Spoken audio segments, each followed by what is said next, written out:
എന്താടായിരുന്നു എന്താടാ എനിക്ക് ഡ്യൂട്ടി ഉണ്ട് നിന്നെ കണക്കല്ല. രാവിലെ ഞാൻ കൂവിയല്ലേ നേരം വിളിക്കും, അറിയാമോ? സയൻസിനെ പറ്റി ഒരു പിടിയൊന്നും ഇല്ലല്ലേ? കൂവി നേരം വിളിപ്പിക്കാൻ നടക്കുന്ന ഇഡിയറ്റ്. പിന്നെ ഇയാൾ ഭയങ്കര സയന്റിസ്റ്റ് തന്നെ. ഞാൻ സയൻസ് പരമായിട്ട് തന്നെ മുമ്പോട്ട് പോയിക്കൊണ്ടിരിക്കുന്നത്. പിന്നെ എന്ത് സയൻസ്? ഈ ആൾക്കാർ എന്തിനാണ് നിന്റെ മുട്ട പ്രിഫർ ചെയ്യുന്നത് എനിക്ക് ഇതുവരെ മനസ്സിലായിട്ടില്ല. എക്സ്പെൻസീവ് ആണ്, ടേസ്റ്റ് മോശം, വൺ സൈഡ് ബുൾസ് അടിക്കാൻ കൊള്ളാമോ? ഒരുമാതിരി ചെവയാണ്. ഒരു ചെവയില്ല, നല്ല ടേസ്റ്റ് ഉണ്ട്. ഇവിടെ മാത്രമല്ല എന്റെ മുട്ട നിന്റെ മുട്ടക്കാട് ഹെൽത്തിയാണ്. അതിൽ വിറ്റമിൻ എ ഉണ്ട്, ആന്റി ഓക്സിഡൻസ് കൂടുതലാണ്, പിന്നെ ഒമേഗ 3 അങ്ങനെ പല ഉപയോഗങ്ങളുണ്ട് എന്റെ മുട്ടയ്ക്ക്. നിന്റെ മുട്ട തന്നെ ആൾക്കാർക്ക് പൈൽസ് വരും, പൈൽസ്. കൂടോത്രം ചെയ്യാൻ പറ്റുമോ? ഇയാളെ മുട്ടയിൽ കൂടോത്രം ചെയ്യാൻ പറ്റുമോ? കൂടോത്രം ചെയ്യാൻ എന്റെ മുട്ട തന്നെ വേണം. നിന്റെ മുട്ടയിൽ കൂടോത്രം വർക്കാവത്തില്ല. അവിടെ നീ തോറ്റ. എടാ നാണോ ഇല്ലടാ നിനക്ക് ഇങ്ങനത്തെ ഈ കാടൻ ചിന്താഗതികൾ ഇങ്ങനെ പ്രൊമോട്ട് ചെയ്യാൻ, കൂടോത്രം പ്രൊമോട്ട് ചെയ്യാൻ നടക്കുന്ന കാണാനൊന്നുമില്ല.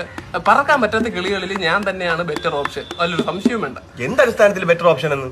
എടാ കേണൽ സാൻഡേഴ്സ് അപ്പൂപ്പൻ കട തുടങ്ങിയപ്പം എന്തുകൊണ്ട് കെൻഡക്കി ഫ്രൈഡ് താറാവെന്നിട്ടില്ല പേര്?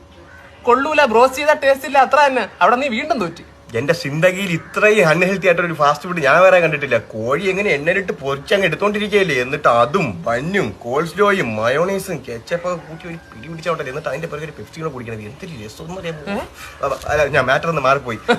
എടാ കണ്ടാടാ, താറാവ് പോലും ഫ്രൈഡ് ചിക്കൻ ആണ് തിന്നുന്നത്. തോറ്റ നീ അവിടെ. എനിക്ക് പരിചയത്തിലുള്ള പല താറാക്കളും ഇത് തിന്നെ. എനിക്കിപ്പോ ഒരു കൊതിയുമായി പോയി. ഹോം ഡെലിവറി ഉണ്ടോ എന്താ?